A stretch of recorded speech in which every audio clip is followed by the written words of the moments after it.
pakinggan namin ang iyong patatuan mga aming bina at ganun din ang ating mga announcement. Samantala ngayon ay makinig na tayo ng salita ng Panginoon. At sa oras na ito, pagsasaluhan natin ang isa pong kaugnay na salita na sinabi ko po ng maraming linggo about restoration. Ngayon po, mamamagandaan ito, God of Restoration for Families. Sino po ang mga nagmamahal sa pamilya? Sino po ang mahal ng pamilya? Hallelujah. Amen. Amen. Praise God. Alam niyo po, naniniwala ako na kapag binigyan tayo ng pamilya ng Diyos, may purpose po si Lord. Amen. May purpose po. At kaya after this message, I will pray for every family. Ang bawat pamilya po ay ating mag-pray sa araw na ito. Okay?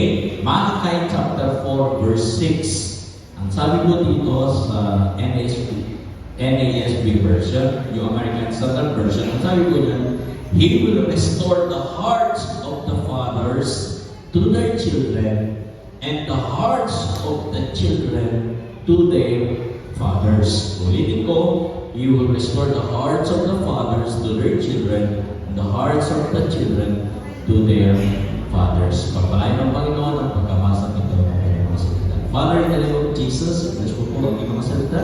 Sa aming puso, pagkawa namin ang kabutihan mo, ang biyaya mo, at sa aming pakikinig ng mga salita, pag-iwan ka ng mensahe sa aming puso. At makita namin, Panginoon, kung gaano mo kamahal, Panginoon, ang bawat sa amin. Salamat po, Lord, pagpalain mo ang iyong lingkod, ikaw makita at may taas sa aming kahalitaan. Sa iyo, ang gawain ito, ang oras na ito, kaya magbubawa ka sa amin kong buhay, Panginoon. As we listen to your word, Lord, hallelujah, hallelujah.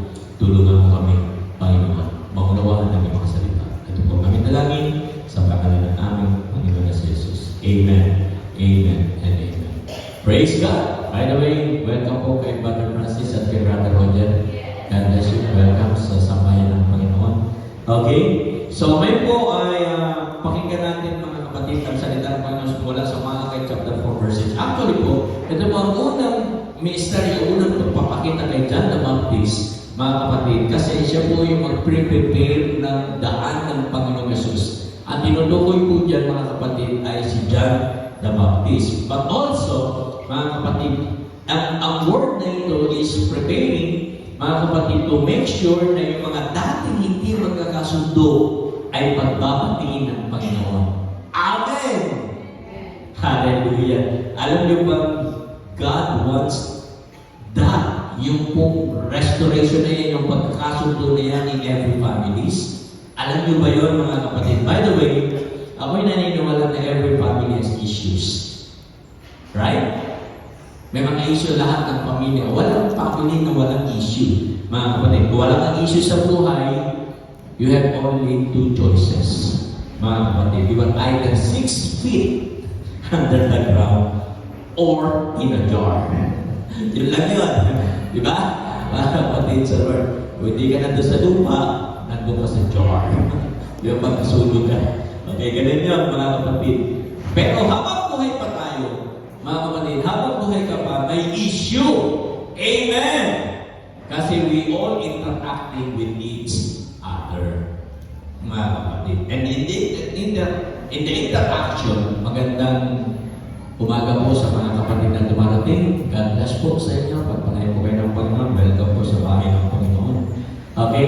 In the interaction, mga kapatid, siya po, where 2 or 3, sabi ni Lord, mga kapatid, I am in the midst. Ako, babaguhin ko po ito. Gagawa po ako ng paraphrase ng word. Kaya alam niyo po yun sa akin. Where 2 or 3 are gathered, there is conflict. There is conflict. Bakit?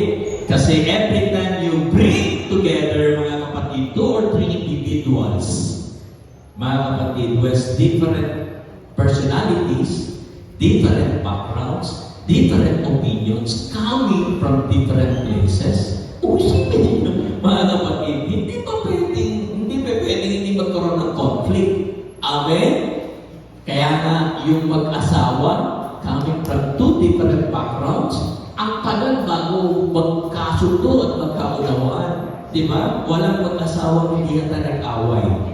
Walang mag-asawa hindi nagkaintindihan. Diba? Mga kapatid, laging may conflict. Di ba? Totoo, hindi. Di ba? Di ba? Laging may conflict yan sa mga mag-asawa, mga kapatid. Kaya nga yung the concept of till death do us part is becoming less and less real, mga kapatid, for a lot of couple. Yung pong idols, mga kapatid, yung idols natin ay nagiging I don't, mga kapatid. The idols turns to I don't. Yan, tingnan niyo po. Grabe, no? Hiwalay ka lang. Hiwalay ang puting sa tikolog. That is happening, mga kapatid, more and more in our society. Di po ba? Ang dami nang naghihiwalay ngayon, mga kapatid, sa world. I read an article po sa isang newspaper. Allow me to read it to you, mga kapatid. Ang sabi po ng article na ito, if ever there's a crisis in the Philippines, that the Philippines must urgently confront, it is the deteriorating state of our families and children. Marami na pong mga broken families. Marami ng mga pamilyang hindi talaga nagkakasundo. 20% of marriages in the Philippines is really broken. Sakit, no? 20% mga kapatid is really broken. 1 in 5 marriages did not make it all the way to the end. Kaumpisa lang, nagsasama, mga kapatid. 1 in 5 marriages, mga kapatid. 82% of those broken marriages will involve children. Yun. Ang sabi ng World Health Organization, mga kapatid, 50 million solo parents. Grabe. 95% of whom or 40 million are single moms. Daming single moms, no? Mga kapatid, karamihan sa mga naghihiwalay, yung mother ang kumukup sa anak. Karamihan. Hindi naman lahat, mga kapatid. So with the stated decline in marriages means kakaunti na po yung nag-aasawa o kinakasal. O kaya later na nag-aasawa. Di ba? Less people are getting married and they getting married later in life. Kaya di ba? Hindi na talaga gustong mag-asawa o kung mag-asawa man sila, matanda na sila. So, no? Mga kapatid sa Panginoon. In spite of that, more marriages are not making it all the way to the end. Majority of annulment, ito ang nakakashare dito sa article na ito, majority of annulment cases were filed by wives, 61% of whom 91% of those wives were 30 years old and younger. Grabe, no? 30 years old. Isipin niyo kung checking na 25, after 5 years, na. Sakit nun. O kaya, kung checking na sa ng 28, 2 years lang, mga kapatid. Di ba? Actually po, usong-usong hiwalayan ngayon eh. Uso pa ba? Di ba? Nagkahiwalay si ganito, napalintayan, naging trending, nagkahiwalay. Kaya ako nalungkot na magkahiwalay po siya. Siya pa si Gabi. Di ba? Kaya naghiwalay niya sila ng kailan na. Tama, naligo na po.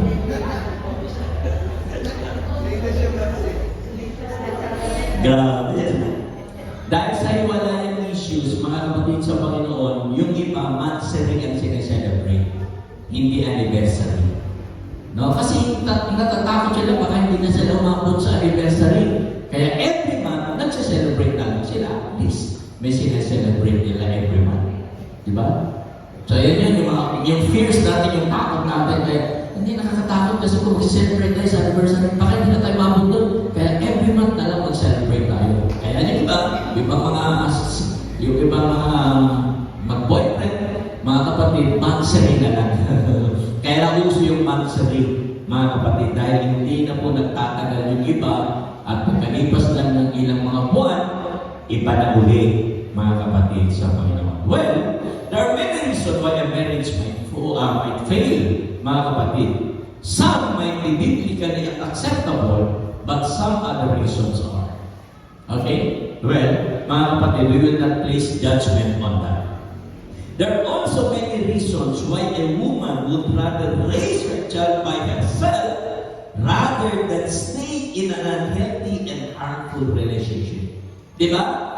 Kaysa naman sa makisama ko sa asawa kong irresponsible, mag-asawa kong nananakit, hiwalay na lang. Ako na lang mabubuhay mag-isa. Ako na bahala mag-alaga sa aming mga anak. Di ba? Yan yung mga reason. Well, hindi natin ginadjudge yun, mga kapatid sa Panginoon. But, we must commend when those times happen, the courage, resilience, and sacrifice of a single mom.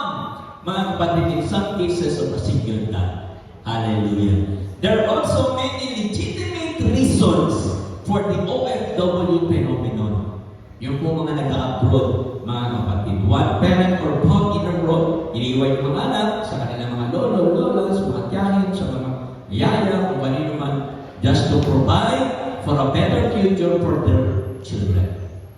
Para lang may pagkalo. Pero alam niyo po, naniniwala ko hindi yun madali. Marami na akong nakausap. Nung ako po ay hinalaw ng Lord makarating sa ibang bansa, nakausap ko yung mga OFW, may iyak sa kanilang ako. Grabe yung hirap, grabe yung sakit na kanila po nararamdaman. Akala niyo lang po, namumulot sila ng pera, madali ng pera doon, hindi po. Grabe yung kanila pong sacrifice doon. Alam niyo ba mga kapatid sa Panginoon na pag wala silang may padala, kahit nawala sila ng trabaho, hindi nila kinukwento sa mga mahal nila sa buhay sa Pilipinas. Ang ginagawa nila, nanghihirap sila ng pera sa mga kababayan para may padala po sa kanilang mga mahal sa buhay sa Pilipinas. Kung nagkatrabaho sila, saka nila babayaran. Ganun katindi, mga kapatid, yung hirap nila, mga kapatid sa Panginoon. Kaya tayo po huwag niyo isipin yung mga nasa upload po ay maraming pera. Ang hirap, I tell you, hindi ganun kadali yun, mga kapatid sa Panginoon. Yung mga pinagdadaanan po ng mga bawat family, alam po, napakahirap po niyan. Amen? Naintindihan natin yan. Well, ano man ang pinagdadaanan natin? O, ano man ang pinagdaanan natin, mga kapatid sa Panginoon? Still, so church dito, welcome tayo lahat. Amen? You are accepted here. Sabi mga sa katabi mo, tanggap ka dito sa church na ito. Amen! Mga kapatid sa Lord. However, we must always try to attain the biblical pattern for household. Mga kapatid. Because it has been proven to be true, pag stable ang family natin, mas maganda ang kinabukasan ng mga anak. Amen. Pag stable ang family, mas maganda ang kinabukasan ng mga anak. They will grow up in a more healthy and loving environment. Amen! Hallelujah! Pero kahit magkagulo o magkaya kayo, hindi magkaintindihan sa family, gusto ko sabihin sa inyo may mga the grace of God still sustains every family. Amen!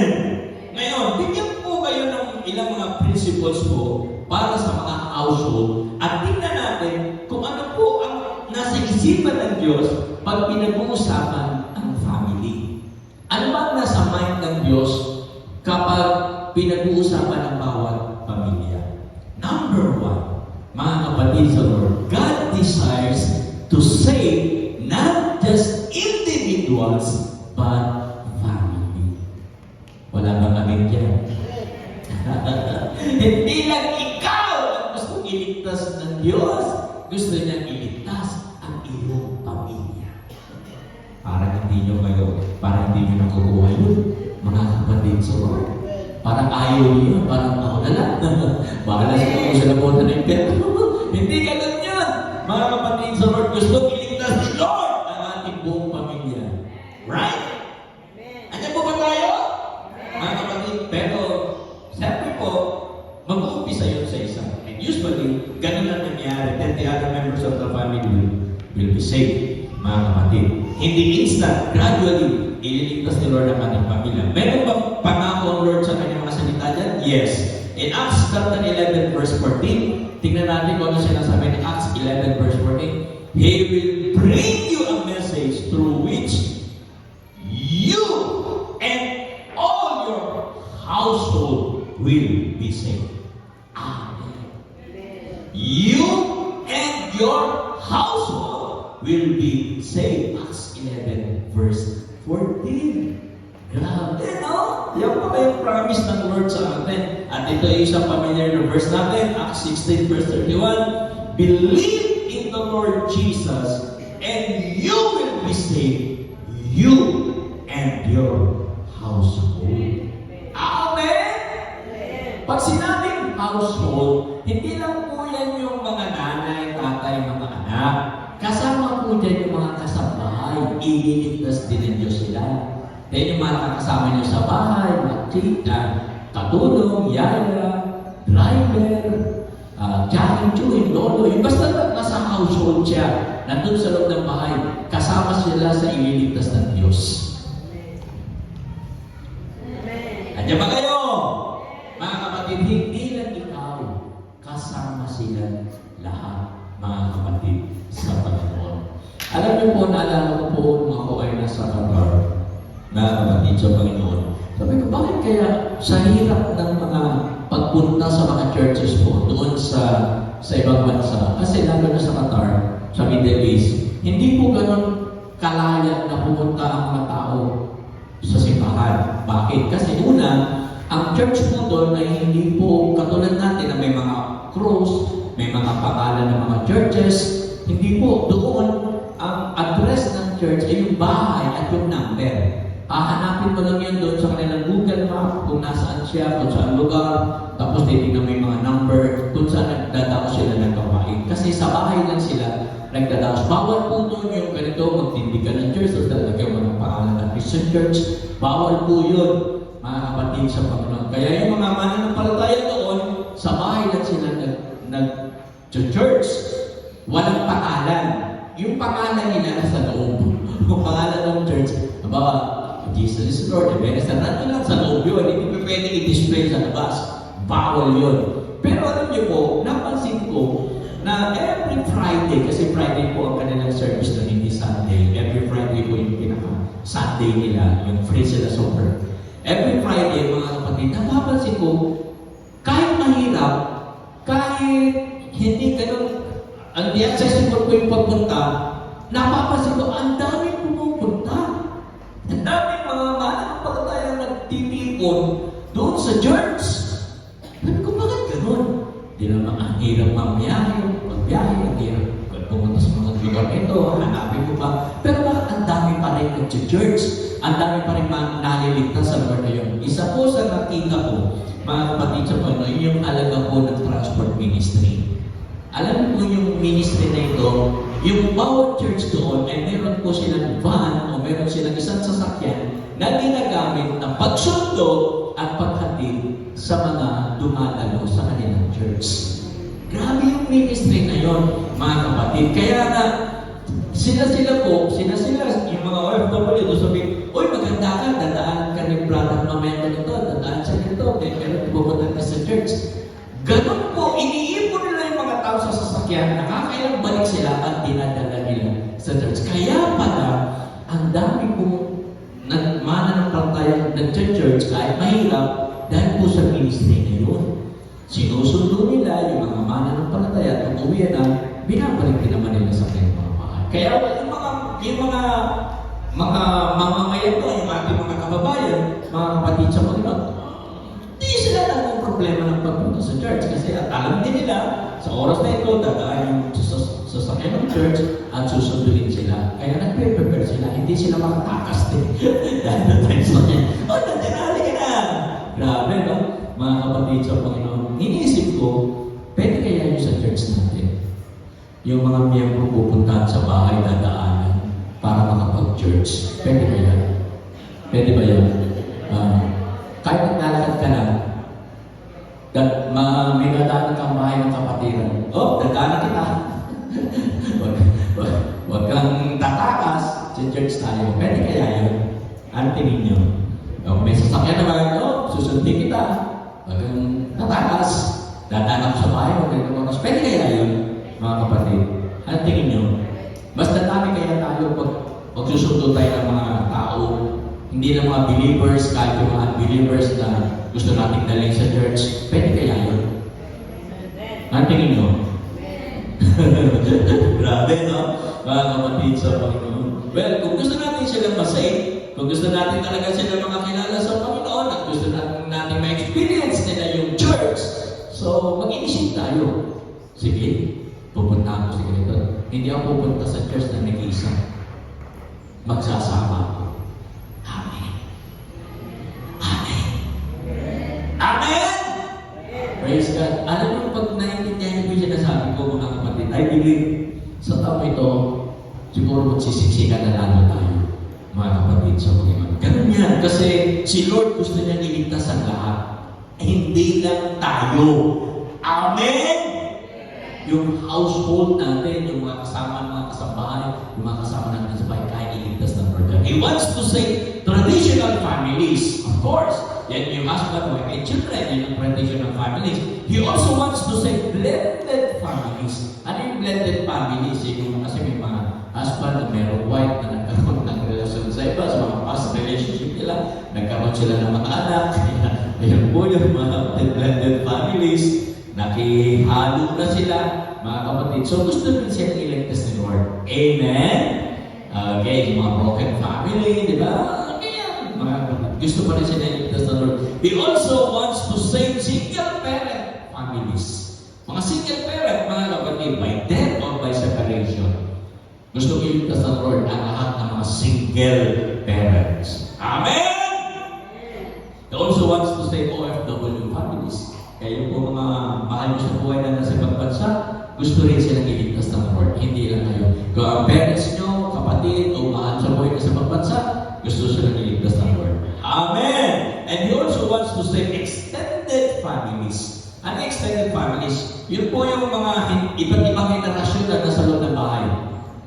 Yung lolo, yung magulang, yung anak, yung apo. Hanggang 4 na henerasyon. Kahit minsan nasa loob ng bahay yan. Si lolo, yung parents, yung anak, yung apo. Magkakasama sa isang bahay. Minsan gano'n, di ba? Alam niyo na ng Pilipino. Ang mga Pilipino, gano'n di ba? Magkakasama sa loob ng bahay. Well, mga kapatid, lahat sila gustong iligtas ng Lord. Amen? Hallelujah. Kaya gusto kong isipin, ilagay niyo sa puso ninyo ito, mga kapatid sa Panginoon, nung iniligtas tayo ng Lord, hindi lang tayo gusto iligtas ng Diyos, gusto din iligtas ng Diyos ang mga kasama mo sa bahay. Pakisabi sa katabi, ililigtas din sila ng Diyos. Amen po ba? Amen! Yan. Hallelujah. Kasi pastor ang hirap po eh. Pero siguro kung may susundo, o di pa sundin nyo, mga kapatid, kung sino po saan siya malapit, mga kapatid sa Panginoon. Well, mga kapatid, second, pangalawa, God desires to bring these families together into the church. He's one big family. Yun ang desire ni Lord. Hindi lang sila iligtas, kundi dalhin sila sa kanyang iglesia at maging isang buong pamilya tayo. Amen? Ephesians chapter 3, verse 14 and 15, ang sabi niya, for this reason, I kneel before the Father, from whom every family in heaven and on earth derives its name. Wow! Hallelujah! In Ephesians 2:19, consequently, you are no longer foreigners and strangers, but fellow citizens with God's people and also members of His household. Amen? Grabe, mga kapatid sa Lord. Mahal ng Diyos ang bawat pamilya. Amen! Our Lord loves the Encarnacion family. Thank you, Lord. Mahal mo ang pamilya ko. And I believe that also our Lord loves also your family. The Berhel family, the Pabruana family, Lubugin family. Di ba? Lahat tayo. Yung family natin, mahal ni Lord. Sabihin nyo mas katabi nyo, mahal ng Diyos ang pamilya ko.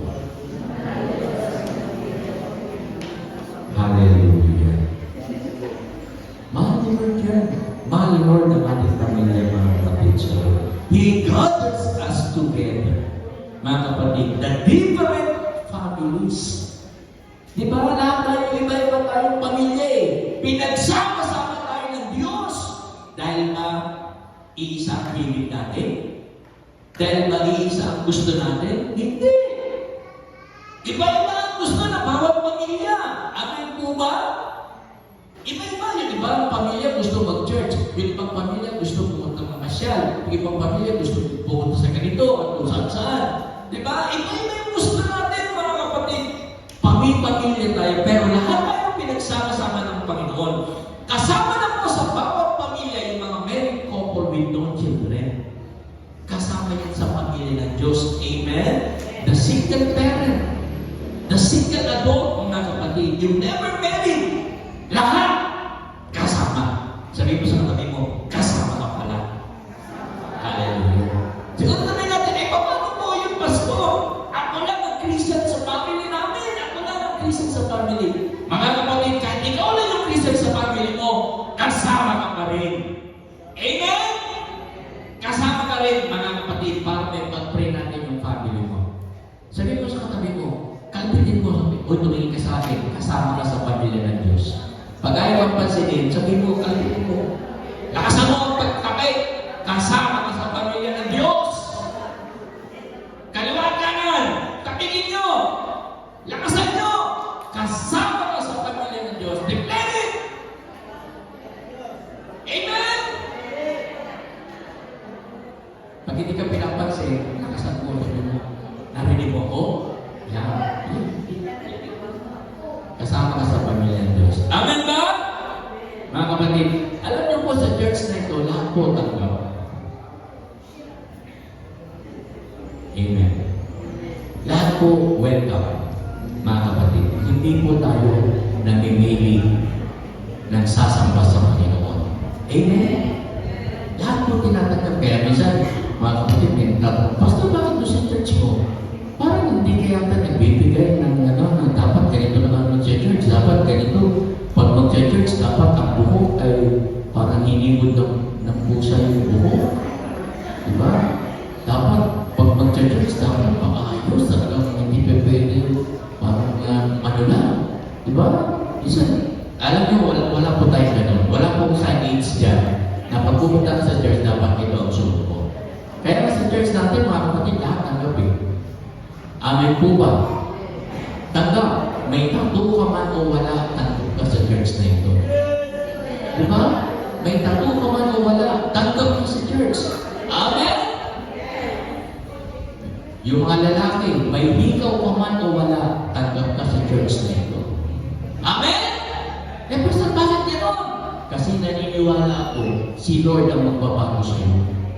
Si Lord ang magbabago sa iyo, hindi ako. Diba? Si Lord nakakausap sa iyo. Hindi ako. Kaya tanggap ka. Punta ka lang dito. Huwag kang natatakot kung may tapo ka. Kahit mula unang nagpakat, tatuan mo na. Baluti mo na ng tato ang iyong katawan. Basta pupunta ka sa Lord. Sasapa ka sa Panginoon. Amen? Kahit maghiko ka, higawan mo yan, patilo mo, higawan mo na, patindila, higawan mo na, ganyan. Welcome po tayo sa Diyos. Anyone is welcome in the house of God. Kaya kung meron kayo mga ganyan, invite nyo sa church. Kung may kakilala, ako makikita kami sa church kasi may kapulo kasi mga ganun yung tsura na, masyadong punk. Naku, makikita kami sa church. Tanggap yan, mga kapatid sa Panginoon. Bring them to the family of God. Amen? Hallelujah. Sabi ko ulit sa katabi, tanggap ka sa church na ito. Kasi si Lord ang magbabago sa iyo.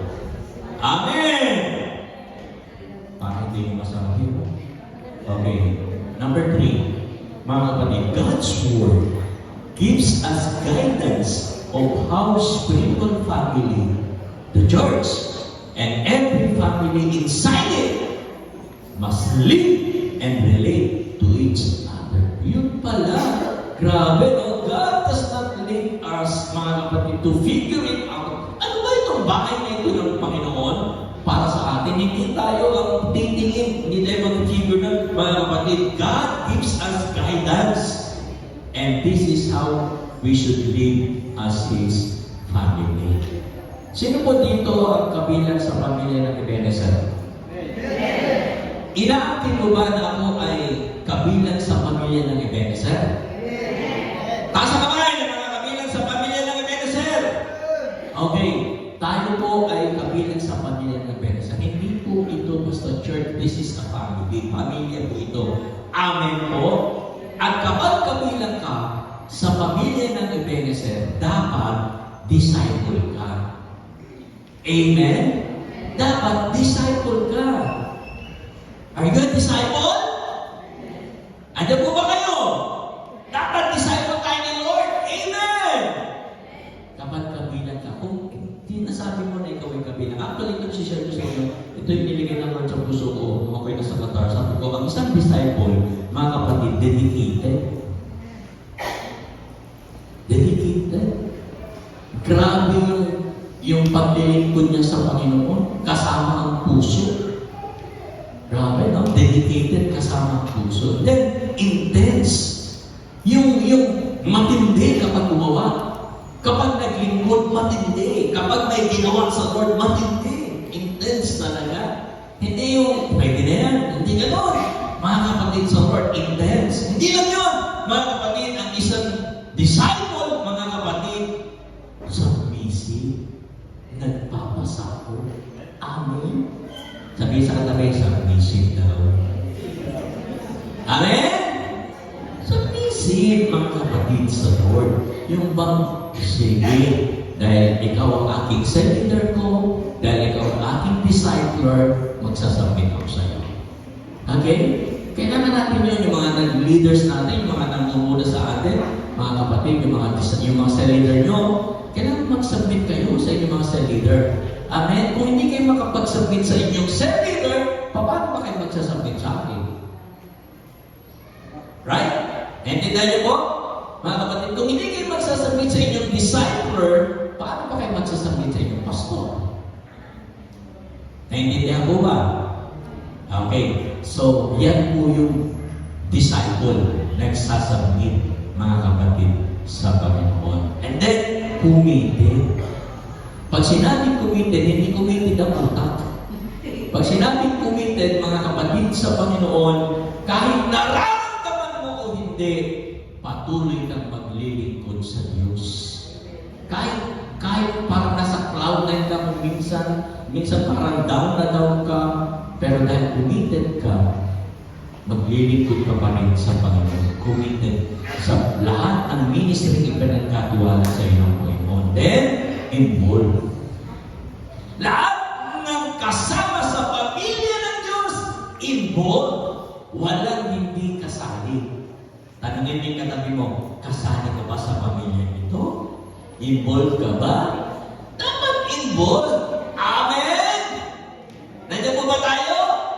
Dapat involved tayo. Hindi ba pwedeng tagabutas ka lang ng bangko?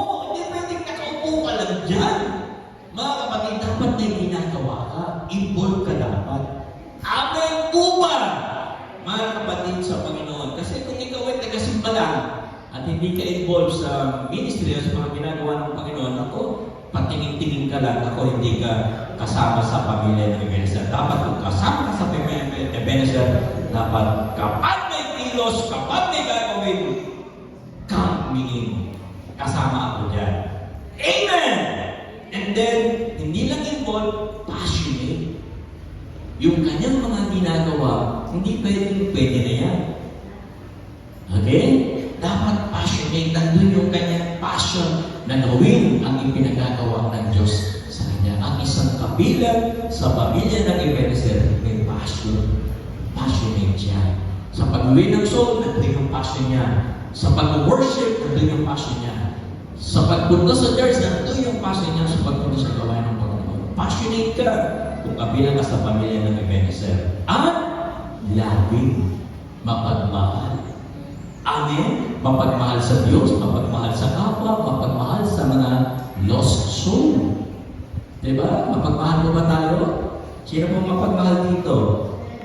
Kung mapagmahal tayo, mga kapatid, sa Panginoon, pakita natin yan, mga kapatid. Dapat matuto tayong magmahalan sa isa't And last but uli, empowered.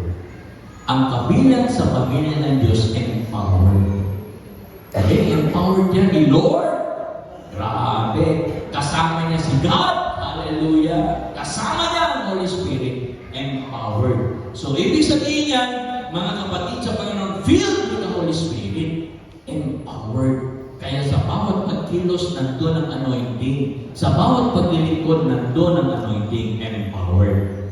Kapag kabilang ka sa pamilya ng Ebenezer, dapat disciple ka.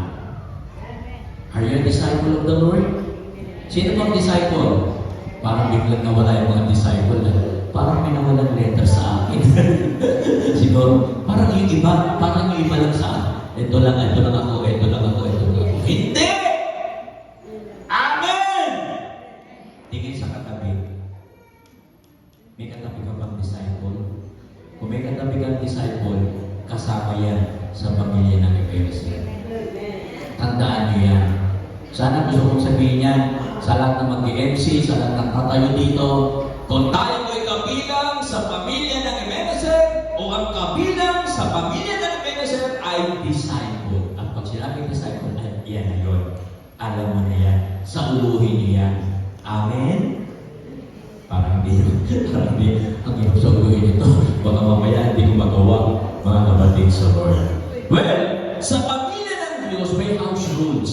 Ano po ang house rules? Ibinigay ko yan ni Paul sa Ephesians 4 and 5, Romans chapter 12, at Colossians chapter 3. Hindi natin tatalakayin lahat yan. Ang kukunin lang natin yung Colossians 3. As a family of God, ano yung mga house rules? Ano yung dapat pong ginagawa natin bilang kabilang sa pamilya ng Diyos? Colossians 3 verse 12. Ang sabi ko niya sa verse 12, since God chose you to be the holy people He loves, you must clothe yourselves with tender-hearted mercy, kindness, humility, gentleness, and patience. Anong ibig sabihin yan? Ang ibig sabihin yan, every member of the family must clothe themselves with the character of Christ. Dapat tayong lahat nasusuotan ng damit ni Kristo. Amin po ba?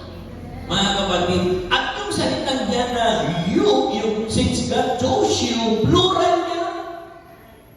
Mga kapatid sa Panginoon, kung isa ka sa pamilya ito, kasama ka dyan.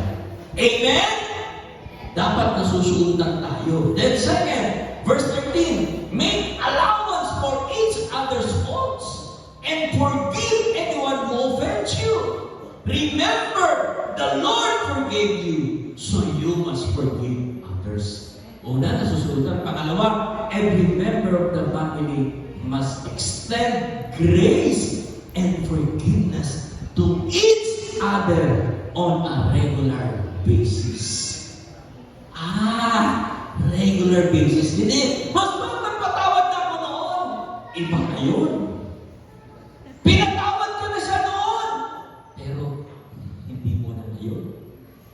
On a regular basis. Alam niyo po, pag hihingi tayo ng tawad sa ating mga kasalanan sa Diyos, ang bilis natin. Lord, forgive me! Patawarin mo ako sa aking mga kasalanan. Patawarin mo ako, Lord! Sa aking mga nagawang pagkukulang sa iyo. Pero pagdating sa pagpapatawad sa mali ng iba, pag-iisipan mo muna. Grabe, no? Ang bilis natin ng inatawad, pero pag magpapatawad na tayo sa ginawang mali ng iba, hindi mo alam, pastor, ang naramdaman ko. Hindi mo alam yung sakit. Diba? Minsan ang hirap magpatawad, no? Pero pag hihingi ka ng tawad sa kasalanan mo sa Lord, mabilis-bilis mo. Mabilis ka pa sa alas 4. Pero pag papatawarin mo na yung nagkamali sa'yo, yung taong sumugat ng damdamin mo, pag-iisipan ko yan. Alam nyo, kung gaano tayo kapasyon humingi ng tawad, dapat gawin din tayo kapasyon na magpatawad, mga kapatid, sa kasalanan ng iba. How sure? Mga kapatid, we need to forgive others. Sabihin sa katabi, magpatawad ka na, kapatid. Kaya sabihin nyo,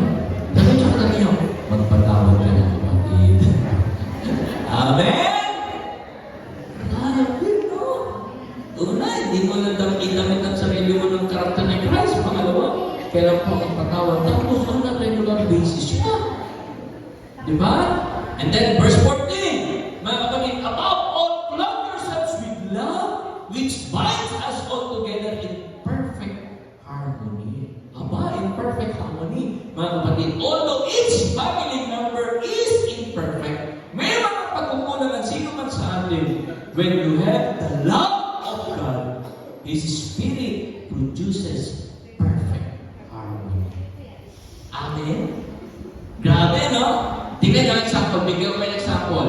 Yung praise and worship team natin kanina, mga kapatid sa Panginoon. Sino po doon ang perfect na tumugtog at perfect na kumanta?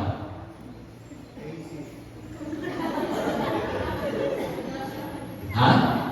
Meron ba kayo nakita na perfect talaga siya? Ito, kahit siya lang, perfect yan. Perfect siya instrumentalist. Tapos yung kanta, grabe, perfect din. Yung tono niya, yung pagpapakata niya, grabe, perfect. Wala. Pero, in-enjoy niyo ba ang worship? In-enjoy niyo ba ang worship?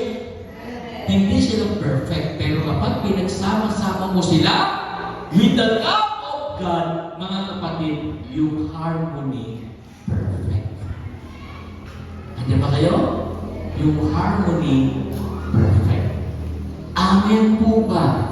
Kaya ang sarap mag-worship kanina, di ba? Andito ba kayo? Umabot ba kayo sa worship kanina? Hallelujah. Yung iba na-miss, mga kapatid. Ganun din sa pamilya. Mga kapatid, hindi sila perfecto. Pero kapag ang pamilya pinagbuklod ng pag-ibig ng Diyos, yung harmony nagiging perfect. Hallelujah. Nako-cover up ninyo yung pagkukulang ng bawat isa. Andiyan ba kayo? Mga kapatid sa Lord, perfect harmony. Grabe, yan pala yun, mga kapatid. Kahit may pagkukulang si tatay, may pagkukulang si nanay, may pagkukulang si anak, pero dahil binuklod kayo ng pag-ibig ng Diyos, nakapag-ibig kayo ng perfect harmony. Andiyan kayo? Naunawa niyo ba ako? Mga kapatid sa Lord, and then Colossians 3, verse 15 to 16, and let the peace that comes from Christ rule in your hearts, for as members of one body, you're called to live in peace and always be thankful. Verse 16, let the message about Christ, in all its richness, fill your lives, teach and counsel each other with all the wisdom He gives. Sing psalms and hymns and spiritual songs to God with thankful heart. Anong ibig sabihin nito? Anong mensahe nito, mga kapatid? Ito ba yung mensahe? Pakinggan ninyo, huwag nyo mamimiss. Huwag nyo po mamiss to. Ang sabi niya, a regular dose of the Word of Christ and the worship of Christ will result in the peace of Christ dwelling in our household. Nakuha niya yan? Mga kapatid sa Lord, anong ibig sabihin yan? Mga kapatid, kailangan natin, mga kapatid, ang Word and worship in our household. Kung gusto natin magkaroon ng peace sa ating sambahayan. Kapag kulang sa kapayapaan ng isang sambahayan, listen to this, kapag nakikita mo parang ang gulo-gulo ng pamilya mo, ang gulo-gulo ng sambahayan ko, well, posibleng kulang ka ng dalawang yan, Word and worship. Kung nakikita mo parang, ayoko na, ang gulo, ayoko sa pamilya nito. Pamilya mo yan, hindi mo magawa. Natagtapin. Mga kapatid sa Lord, meron kulang. Kailangan ng Word and worship. Kung gusto natin magkaroon ng peace sa ating sambahayan, mga kapatid sa Lord, huwag niyong kalimutan yan, Word and worship. And I believe kung dadagdagan niyo yung Word, dadagdagan niyo yung worship sa inyong sambahayan, madadagdagan din yung peace sa inyong sambahayan. Amen? Nandiyan ba kayo? Nagkakaintindihan tayo? Pero subukan niyo din. I-try niyo yung baliktad. Baliktarin natin, halimbawa, bawasan niyo yung Word, bawasan niyo yung worship sa bahay, mababawasan din yung peace. Huwag na kayong mag-offer ng gawain sa bahay ninyo. Huwag na sa amin ng family night, huwag na sa amin ng cell, huwag na sa amin ng gathering. Naku, walang word. Bawasan niyo yung word. Sige lang. Tiyak, mapapawasan din yung peace. Nagkakaintindihan? Mga kapatid sa Lord? Sipin mo yun. Yung bahay mo, walang na-share na word of God. Kasi hindi mo ino-open yung bahay mo sa family na. Walang nag-worship sa Lord sa bahay mo. Subukan nyo! Ewan ko kung ano pangyari. Kaya walang peace. Kahit anong gawin mo, walang peace. Mga kapatid, kasi kung wala pong word, wala pong worship, mga kapatid, na nangyayari sa inyong bahay, the devil will create all kinds of distractions in the family. Kaya mapalan po yung mga bahay na open sa family night. Mapalan po. Yung bahay nila ay ino-open nila sa Word of God, ino-open nila sa worship. Nagkakaroon ng bahay. Mapalan po yan. Amen po ba? Nandiyan po ba tayo, mga kapatid sa Panginoon? Kung puno ka ng salita ng Diyos at pagsampa sa Diyos, mga kapatid, somehow, na-overcome mo yung mga problema sa inyong bahay.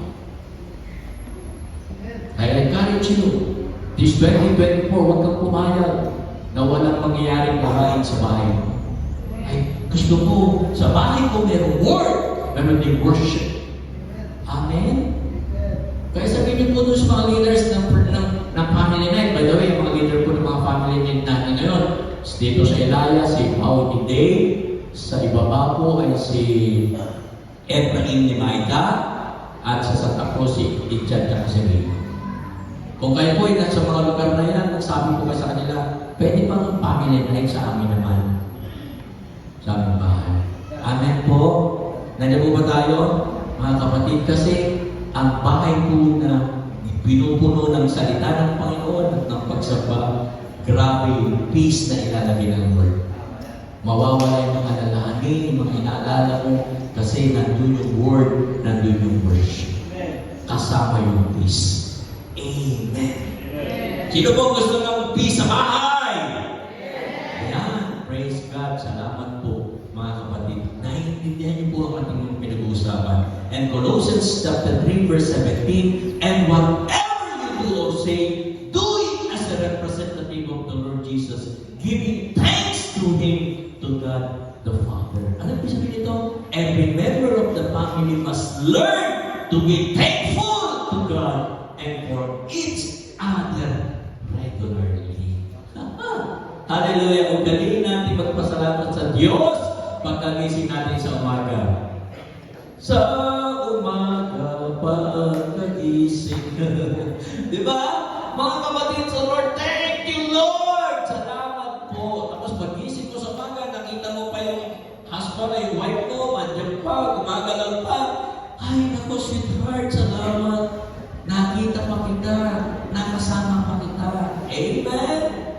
Nakita mo yung mga anak mo, thank you Lord! Buhay pa ang mga anak ko. Hallelujah! Kasama ko pa rin ang aming mga anak. Amen! Paglabas po, nakita mo yung kapitbahay mo, thank you Lord! Hallelujah! Andito mo yung kapitbahay ko. May kapitbahay ako. Amen? Are you thankful? Mga kapatid, pasalamatan mo si Lord. Mga kapatid, pasalamatan mo yung magulang mo, pasalamatan mo yung mga anak mo, pasalamatan mo yung mga tao na inilalagay sa iyo ng Lord, at pasalamatan mo ang church na binigay ng Lord sa iyo. Amen? Ugaliin natin yun. Pwede po bang kamayan ninyo yung katabi niyo sa inyo? Salamat kapatid sa lahat. Hindi ko alam kung seryoso kayo. Makaramdaman naman yan kung tabi mo kung seryoso kung papasalamat o lumalabas ka sa bibig mo. Are you thankful? Nakasama mo ba yung katabi mo?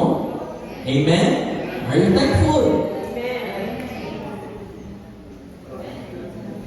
Kasi hindi natin alam. Baka bukas, uwi na niya sa Lord. Huwag naman sana. Amen?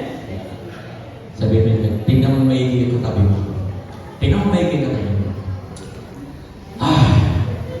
Tingnan mo. Sabi mo, gusto pa kitang makasama. Walang bibitaw sa tao ito. Amen? Walang lalayo sa Lord. Amen! Hallelujah. Kaya sabi mo, salamat sa buhay mo. Pagpapala ka sa akin. Sabi mo sa akin mo yan. Pagpapala ka sa akin. Amen? Parang hindi yung pinapagpap.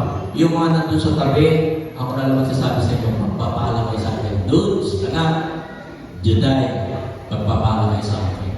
I'm thankful na kayo ay nagpapatuloy sa paglilingkod sa Lord. At yung mga answers natin, pagpalayan kayo ng Panginoon. Thank you po sa inyo lahat. Palapakang naman.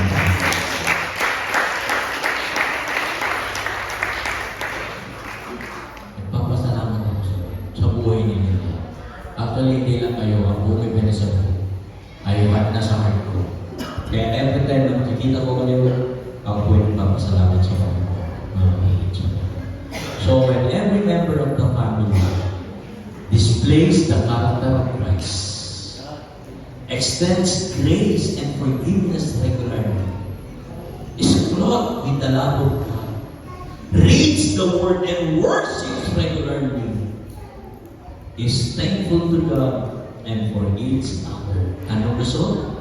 The result is restoration for the families.